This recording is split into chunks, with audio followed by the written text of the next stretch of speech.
हम सब की ओर से मैं आज नड्डा जी का भी यहाँ स्वागत करना चाहूँगी।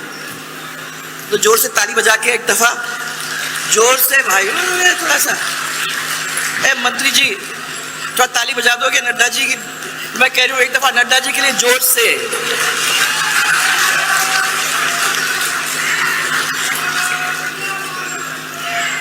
मालवा का एरिया हम लोग अच्छी तरह से जानते हैं और जो कोटा और झालावाड़ के लोग हैं वो तो अच्छी तरह से मालवा के एरिया को जानते इसलिए हैं क्योंकि लगा इलाका है। ये वही इलाका है जहाँ साम्राज्य था हमारी राजमाता अहिल्याबाई होलकर का, जिसकी 3 आने के लिए और हमारे राष्ट्रीय अध्यक्ष जी के प्रेरणादायक वचन को सुनने के लिए मैं आपके सम्मान के साथ यहाँ स्वागत करते करते यही विश्वास करूंगी कि अहिल्याबाई की बात, उनकी ताकत, उनका इतिहास सबके सामने रखने का काम आप जरूर करेंगे। नड्डा जी, आपके इस ऐतिहासिक कार्यकाल के अंदर और भारतीय जनता पार्टी के नरेंद्र मोदी जी की सरकार के अंदर नारी शक्ति का वंदन, ये जो अधिनियम, महिलाओं का जो अधिनियम है अपन लोगों ने संसद में मंजूर कर दिया है और उसके थ्रू अहिल्याबाई जैसे वीरांगनाओं का हम लोगों ने सम्मान किया है। इसके लिए मैं सबसे पहले आभार उनको प्रकट करना चाहूँगी।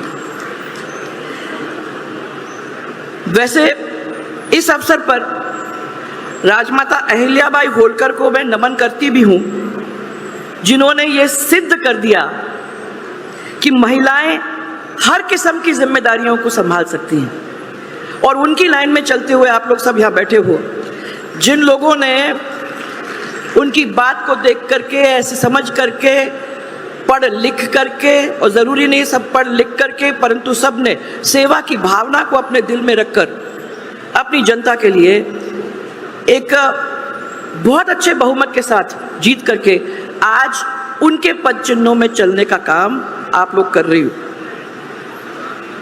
ये तो सिद्ध कर दिया ना कि महिलाएं हर जिम्मेदारी संभालने में पूरी तरह से निपुण हैं, चाहे वो राशन का काम हो या फिर शासन का काम।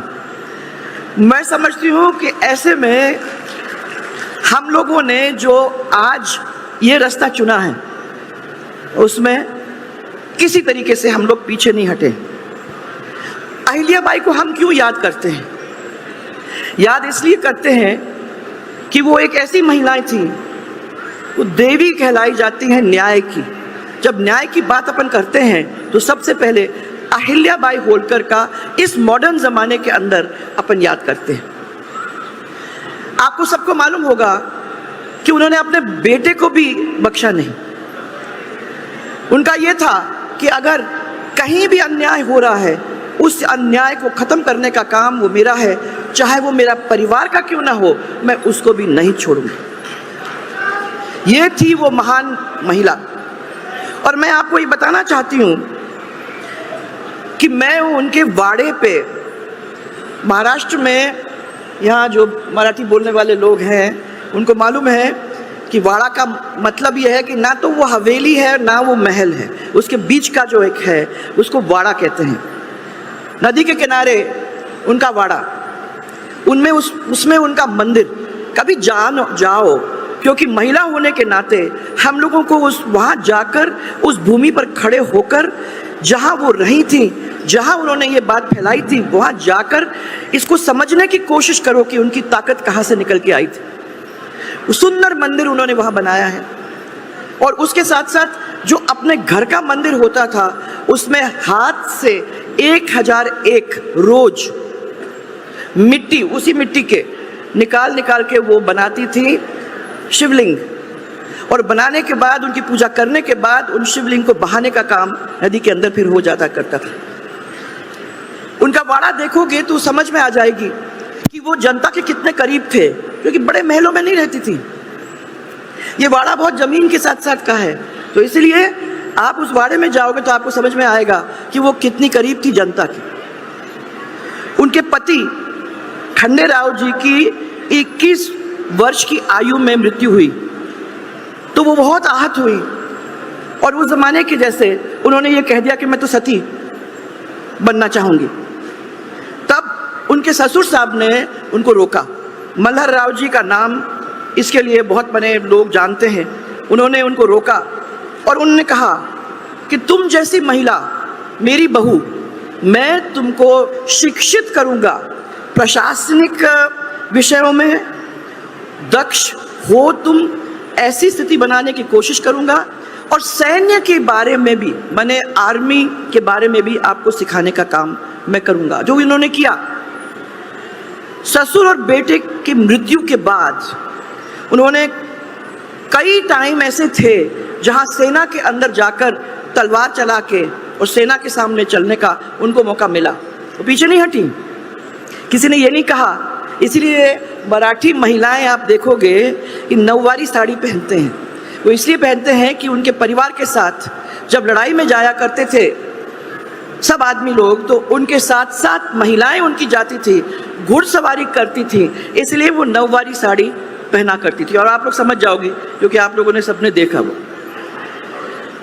1767 में पेशवा ने अहिल्याबाई को मालवा पर अधिकार करने की अनुमति दे दी और 11 दिसंबर 1767 को वे गद्दी पर बैठी और गद्दी पर बैठकर उन्होंने 28 वर्ष तक इंदौर का शासन किया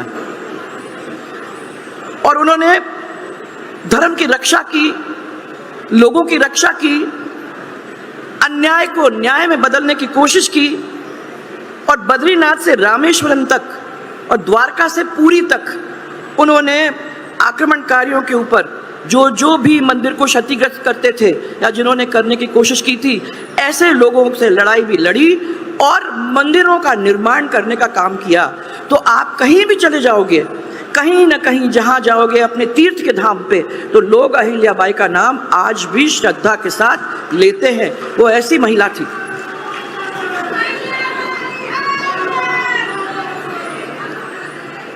कि ये कहते हैं कि काशी विश्वनाथ का मंदिर, उनमें जो मंदिरों का काम किया था उनमें से एक वो भी मंदिर है। और अभी द्वारका के पास चले जाओ तो मैं जब दर्शन करने गई थी तो एक मंदिर है साइड में, आप लोगों ने सबने देखा होगा, जिसमें ऊपर शिव जी की मूर्ति है, परंतु जिस मूर्ति जो वाकई में मूर्ति थी वो नीचे है। उसको बचाने का काम उन्होंने किया था। जब वो आक्रमणकारी आए थे तो उन्होंने उस शिव जी की मूर्ति को किसी तरीके से छू नहीं पाए, ऐसा काम उन्होंने करके दिखाया था। आखिर में उन्होंने सती प्रथा का विरोध किया, नारी सशक्तिकरण की वकालत की और उन्होंने दिखा दिया कि नारी के नेतृत्व में कितने कितने अच्छे और संपूर्ण गुण हैं। ये भी उन्होंने बता दिया, क्योंकि उनका राज तो आज भी लोग दूसरे लोगों को बताने का काम करते हैं। मैं आज इस अवसर पर फिर से उनको श्रद्धांजलि अर्पित करते हुए आप सबकी ओर से श्रद्धांजलि अर्पित करती हूँ, क्योंकि ऐसी महिला, वाकई में ऐसी पूजनीय महिला, मुझे तो मौका मिला है, पर मैं आपको कभी कहूँगी कि कभी इंदौर जाते हो तो खाली इंदौर मत जाना, थोड़ा सा आगे चलना जहाँ उनका वाड़ा है और नदी के किनारे उस वाड़े का मजा लेना, वहाँ जाके उस मंदिर में दर्शन करना और ये वहाँ से वो शक्ति पाकर वापस आकर अपने इस काम को आगे बढ़ाने का काम करना। इतना ही कह के आप लोग सबको मैं धन्यवाद देना चाहती हूँ और यही विश्वास करती हूँ कि आज अपन ने याद किया, ये क्षणिक न हो, ये आगे भी अपन याद करें कि ऐसी महिला थी, आगे भी अपने आप को ऐसे ही ढलने की अपन कोशिश करें।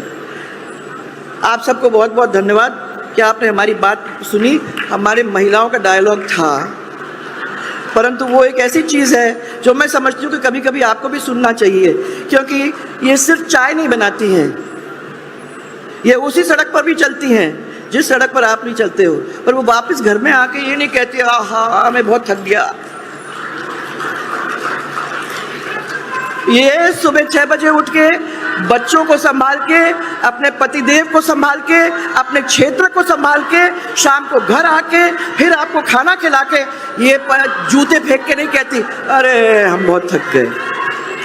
यह है ताकत, ये हमारे भारत राष्ट्र की ताकत है और ये रहेगी ताकत। मैं आप लोग सबको इनके आज इस दिन दिवस पर उनको याद करके आप सबको वंदन करना चाहती हूँ। घर में संभाल के रखना।